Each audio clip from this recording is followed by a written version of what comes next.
आकाश किन नीलो देखिन्छ?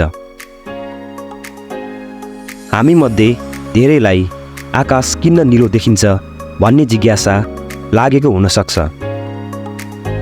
आउनुहोस् आजको यो भिडियोमा आकाश नीलो देखिनुको पछाडि रहेको वैज्ञानिक कारणलाई बुझ्ने प्रयास गरौँ।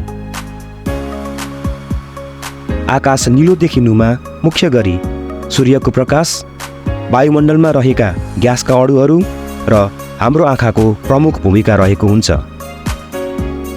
सूर्यबाट आउने प्रकाशका किरणहरू वास्तवमा लाखौं रङहरू मिलेर बनेको भए तापनि मुख्य रूपमा इन्द्रेणीमा देखिने 7 रङहरू मिली बनेको हुन्छ।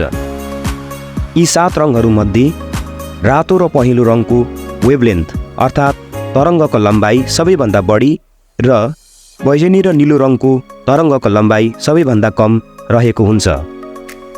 जब सूर्यको प्रकाश वायुमण्डलमा प्रवेश गर्दछ तब वायुमण्डलमा रहेका ग्यासका अणुहरूमा ठोकिन पुग्दछन्।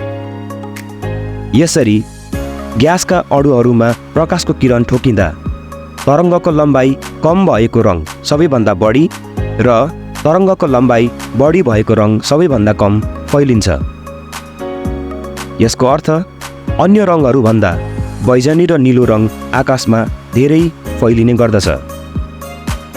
बैजनी रङ नीलो रङभन्दा धेरै फैलिए तापनि सूर्यको प्रकाशमा बैजनी रङभन्दा नीलो रङको मात्रा धेरै हुने भएकाले आकाशमा नीलो रङ बढी फैलिन्छ र आकाश नीलो देखिन्छ।